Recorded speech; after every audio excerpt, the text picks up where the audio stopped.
السلام علیکم ورحمۃ اللہ وبرکاتہ۔ واقعہ کربلا کا حقیقی پس منظر 72 صحیح الاسناد احادیث کی روشنی میں حدیث نمبر 3 پیش خدمت ہے۔ صحیح مسلم کی حدیث ہے، سیدنا معدان بن ابی طلحہ تابعی رحمہ اللہ کا بیان ہے کہ سیدنا عمر بن خطاب رضی اللہ تعالی عنہ نے جمعہ کے دن خطبہ دیا اور اس میں رسول اللہ صلی اللہ علیہ وآلہ وسلم اور سیدنا ابو بکر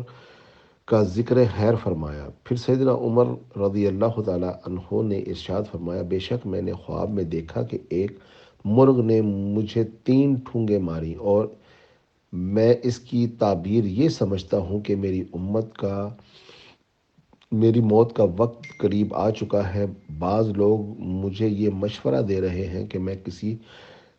جانشین کو مقرر کر دوں، لیکن میں ایسا کوئی ارادہ نہیں رکھتا، کیونکہ اللہ تعالیٰ اپنے دین کو برباد نہیں ہونے دے گا، اور نہ ہی اپنی خلافت کو، اور نہ ہی اس ہدایت کو جسے اس نے اپنے رسول صلی اللہ علیہ وآلہ وسلم کو دے کر بھیجا ہے۔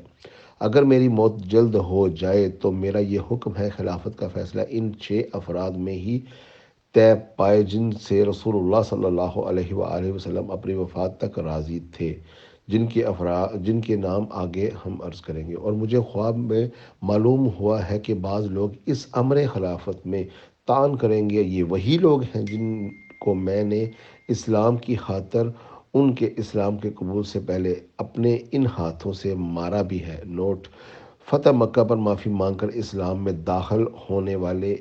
انہی لوگوں سے متعلق حقائق اس تحقیقی مقالہ کی اگلی احادیث میں بھی ملاحظہ کیجیے گا۔ پس اگر یہ لوگ واقعی ایسا کریں، یعنی خلافت میں طعن کریں، تو جان لینا کہ وہ اللہ تعالیٰ کے دشمن اور کافر و گمراہ ہیں۔ صحیح بخاری کی ایک حدیث میں ہے کہ سیدنا عمر بن میمون تابعی رحمہ اللہ کا بیان ہے کہ جس زخم میں سیدنا عمر بن خطاب رضی اللہ تعالیٰ عنہ کی شہادت ہوئی، آپ رضی اللہ تعالیٰ عنہ کو دودھ پیش کیا گیا تو آپ نے پیا، مگر وہ زخم سے بہہ نکلا تو لوگوں کو یقین ہو گیا کہ آپ اس زخم سے زندہ نہیں بچ پائیں گے، تو لوگوں نے آپ کے گرد جمع ہو گئے۔ چنانچہ لوگوں نے درخواست کی کہ اے امیر المومنین، اپنے بعد اپنے جانشین کی وصیت فرما دیجیے۔ آپ نے فرمایا، میں ان 6 افراد سے بڑھ کر اس معاملہ خلافت کا کسی اور کو حقدار نہیں سمجھتا جن سے نبی صلی اللہ علیہ وآلہ وسلم اپنی وفات تک راضی تھے۔ پھر آپ نے علی، عثمان، زبیر، طلحہ و سعد و سیدنا عبد الرحمن ابن عوف رضوان علیہم اجمعین کے نام لیے۔ پھر آپ نے اپنے بیٹے کی دلجوئی کے لیے فرمایا کہ ان 6 افراد کے ساتھ عبداللہ بن عمر بھی مشاورت میں موجود ہوگا، لیکن خلافت میں اس کا کوئی حصہ نہیں ہوگا۔ پھر مزید فرمایا، میں اپنے بعد والے خلفاء کو وصیت کرتا ہوں کہ وہ مہاجرین اول کا خیال رکھیں، ان کے حقوق کا احترام کو ملحوظ خاطر رکھیں، اور میں اسے انصار کے بارے میں بھی ہدایت کرتا ہوں کہ وہ ان سے حسن سلوک کریں، کیونکہ یہ وہ لوگ ہیں جنہوں نے بہت پہلے اہل ایمان کو پناہ دی تھی۔ ان کی اچھائیوں کی پذیرائی کی جائے اور کوتاہیوں سے صرف نظر کیا جائے، اور وہ تمام خلافت اسلامیہ کے متعلق بھی حسن سلوک کی وصیت کرتا ہوں، کیونکہ 9 مسلم رعایا اسلام کی مددگار اور بیت المال کی آمدن اور دشمن پر رعب کا وسیلہ ہیں، لہٰذا ان سے ان کی رضامندی کے ساتھ ہی ان کے فالتو مال لیا جائے، اور میں اس نئے خلیفہ کو بدو لوگوں سے متعلق بھی اچھے برتاؤ کی وصیت کرتا ہوں، کیونکہ یہ لوگ عرب کی جڑ ہیں اور اسلام انہی سے پھیلا ہے۔ میں ہدایت کرتا ہوں کہ ان سے زکوٰۃ کی وصولی میں گھٹیا مال لیا جائے اور انہیں مستحقین میں تقسیم کیا جائے۔ نئے خلیفہ کو وصیت کرتا ہوں کہ وہ اللہ تعالیٰ اور اس کے رسول صلی اللہ علیہ وآلہ وسلم کی عائد کردہ ذمہ کا پاس رکھیں اور عوام کے حقوق کی پوری ادائیگی کریں، اور عوام کی طاقت سے بڑھ کر ان پر بوجھ نہ ڈالیں۔ ان 6 افراد میں حضرت سیدنا زبیر، سیدنا طلحہ، سیدنا سعد، سیدنا عبد الرحمن بن عوف خود ہی دستبردار ہو گئے۔ پھر انہوں نے باقی بچ جانے والے سیدنا علی اور عثمان میں سے حضرت عثمان بن عفان رضی اللہ تعالیٰ عنہ کو خلیفہ منتخب کر لیا، اور سب سے پہلے حضرت علی نے ہی سیدنا عثمان کی بیعت کی، لہٰذا حضرت عثمان کی شہادت کے بعد سیدنا علی کرم اللہ وجہ سے بڑھ کر کوئی بھی شخص خلافت کا حقدار نہیں تھا، اس لیے صحابہ نے سیدنا علی کو ہی سیدنا عثمان کے بعد خلیفہ چن لیا۔ صحیح بخاری 3700 اور 7207 نمبر حدیث۔ اس ضمن میں اس کے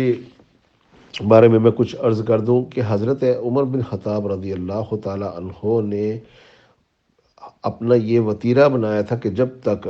بدری صحابی زندہ ہیں احد کے صحابہ کو حکومت میں خلافت کا کوئی حق نہیں، اور جب تک احد کے صحابہ زندہ ہیں تو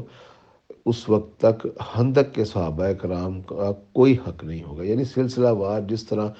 اللہ رب العزت نے قرآن پاک میں سابقون الاولون من المہاجرین والانصار اس طرح تقسیم کر کے اللہ تعالیٰ نے ان کے مناقب فرمائے، اسی طرح حضرت عمر بن خطاب کا یہ نظریہ تھا کہ ان 6 افراد یعنی اول سابقون الاول، ان 6 کے 6 صحابہ کو سابقون الاول کہا جاتا ہے کہ جو ہجرت بھی کی اور تمام جنگوں میں حصہ لیا۔ حضرت عمر رضی اللہ تعالیٰ عنہ کو یہ اندیشہ تھا کہ یہ جو بعد میں لوگ آئیں گے جن کے ساتھ ہم نے جنگیں کی ہوئی ہیں، طلقاء بنو امیہ کے، وہ طلقاء کہ جنہیں ہمیں جنگیں کر کر کے وہ جب ہم سے بالکل کچھ اختیار نہیں رکھتے تھے جنگ کرنے کا اور بالکل وہ کمزور ہو گئے تو انہوں نے اپنی جانیں بچانے کے لیے اسلام میں داخل ہوئے، ان لوگوں کو حضرت عمر نے نشاندہی کرتے ہوئے فرمایا کہ یہ ضرور خلافت میں تان کریں گے، یہ وہی لوگ ہیں جن کے بارے میں حضرت عمر رضی اللہ تعالیٰ عنہ نے امت کو خبردار کیا۔ تو پھر امت نے دیکھ لیا کہ وہی لوگ یعنی کہ حضرت معاویہ بن سفیان جو کہ طلیق ابن طلیق تھے اور فتح مکہ کے بعد مسلمان ہوئے تھے، پھر انہی لوگوں نے خلافت کی چاہت میں حضرت علی کے ساتھ بھی جنگیں کی، حضرت حسن کے ساتھ بھی جنگ کی، اور بالآخر انہوں نے خلافت کو ملوکیت میں بدل ڈالا اور انہوں نے حکومت حاصل کر لی، جس کا اندیشہ حضرت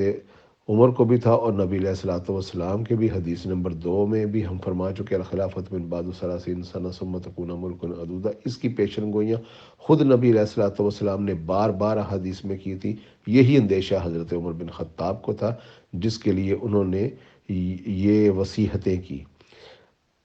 اگلی حدیث میں ہم مزید ڈسکس کریں گے، حدیث نمبر 5۔ السلام علیکم ورحمۃ اللہ وبرکاتہ۔